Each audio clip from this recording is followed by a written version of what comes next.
नमस्ते, मैं हूं सुरेश कुमार एकलवे और आप देख रहे हैं बात सच है। भारत और पाकिस्तान के बीच पुरानी दुश्मनी चली आ रही है। दोनों देशों के बीच 1947, 1965, 1971 और 1999 में 4 युद्ध हो चुके हैं और 5वें युद्ध के लिए तैयारी जोर शोर पर हो रही है। इसके लिए पाकिस्तान घास की रोटी खाकर हथियारों की खरीद फरोख्त में जुटा है, जबकि भारत ने अपना फोकस चीन पर कर दिया है और उससे मुकाबला करने के लिए अपनी रक्षा क्षमताओं को बढ़ा रहा है। यानी पाकिस्तान अब भारत से टक्कर में दूर दूर तक नहीं है, पर एक ऐसी उपलब्धि है जिसमें पाकिस्तान अभी तक भारत से काफी आगे था और उसकी यह ताकत कहीं न कहीं भारत के लिए चिंता बनी हुई थी। लेकिन अब भारत ने उस क्षेत्र में बड़ी ताकत हासिल करते हुए न सिर्फ पाकिस्तान बल्कि चीन के भीतर भी खलबली मचा दी है। पाकिस्तान यानी घसियारों का यह मुल्क जानता है कि वह भारत से सीधे जंग लड़ने के लायक नहीं है। अगर उसने ऐसा कोई दुस्साहस किया तो उसे भारी नुकसान उठाना पड़ सकता है। पिछले 4 युद्धों ने पाकिस्तान के अस्थि पंजर तोड़कर रख दिए हैं। यही कारण है कि वह भारत में इस्लामिक आतंकवाद फैलाकर छद्म युद्ध लड़ने की कोशिश कर रहा है। पाकिस्तान के इस मिशन में उसके दोस्त चीन और तुर्की से भी भारी सहायता मिल रही है। पिछले साल ही पाकिस्तान ने तुर्की से बायरकटार TB2 ड्रोन की खरीद की है। इस ड्रोन ने आर्मेनिया अजरबैजान युद्ध और रूस यूक्रेन युद्ध में अपनी ताकत का लोहा मनवाया है। पाकिस्तान के पास इस खतरनाक ड्रोन का होना कहीं न कहीं भारत के लिए चिंता की बात थी, क्योंकि पिछले महीनों तक भारत के पास इस श्रेणी का एक भी घातक ड्रोन नहीं था। यही नहीं, अमेरिका से जिस MQ-9B ड्रोन को खरीदने पर बात चल रही है वह डील अभी भी फाइनल नहीं हो सकी है। यानी भारत ड्रोन शक्ति के मामले में काफी हद तक पिछड़ चुका था।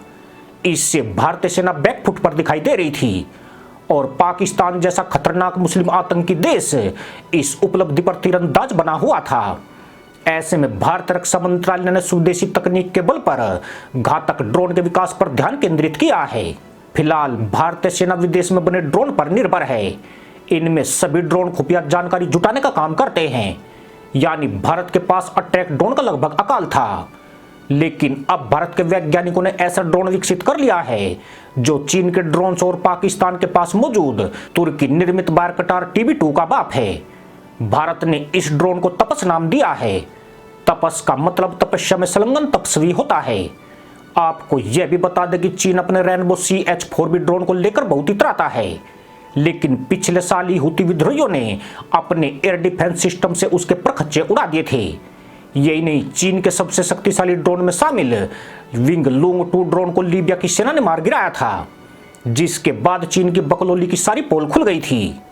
तपस BH-201 ने 16 नवंबर 2016 को कर्नाटक के चित्रदुर्ग जिले में पहली सफल उड़ान भरी थी। इसके बाद से ही इस ड्रोन के टेक ऑफ, लैंडिंग और अन्य मापदंडों के परीक्षण किए जाते रहे हैं। लेकिन हाल ही में इस ड्रोन ने 28,000 की फीट की ऊंचाई पर 18 घंटे लगातार मंडराकर एक बड़ा कीर्तिमान स्थापित किया है। वहीं तुर्की का TB2 ड्रोन 18,000 से 25,000 फीट की ऊंचाई तक जा सकता है और इसकी स्पीड 224 प्रति किलोमीटर घंटा है, जबकि तपस अधिकतम 35,000 फीट की ऊंचाई छूने में सक्षम है और अधिकतम गति 224 किलोमीटर घंटा है। यह ऊंचाई ही चीन और पाकिस्तान की नींद उड़ा रही है। दरअसल भारत के पहले अटैक ड्रोन तपस को चीन के ड्रोन्स और तुर्की के TB2 का जवाब माना जा रहा है। जब से इस ड्रोन की खूबियां प्रकाश में आई है, दुनिया इसके बारे में ज्यादा से ज्यादा जानने में जुटी हुई है। लेकिन DRDO ने तपस की सिर्फ कुछ ही जानकारी साझा की है। यानी इस ड्रोन की विशेष तकनीक को भारत किसी को नहीं बताना चाहता है। चीन के लिए तपस हिमालयी बॉर्डर में सबसे बड़ा खतरा माना जा रहा है। इस ड्रोन की मदद से भारत हिमालयी क्षेत्र में चीन के अंदर तक आसानी से न केवल हमले कर पाएगा, बल्कि सटीक हवाई हमले करने की ताकत को भी हासिल कर लेगा। यही नहीं, चीन की नौसेना अब हिंद महासागर में तेजी से घुसपैठ कर रही है। ऐसे में भारत इस ड्रोन की मदद से ड्रैगन की पनडुब्बियों का न केवल पता लगा सकेगा, बल्कि उसका शिकार भी कर सकेगा। जहां तक पाकिस्तान की बात है तो भारत ने इच्छा शक्ति दिखाई तो फिर मदरसा मुल्क की पनाहगाह में मौजूद मुसलमान आतंकियों को आसानी से ठोका जा सकता है। यानी DRDO के वैज्ञानिकों की इस उपलब्धि पर एक सैल्यूट तो जरूर बनता है।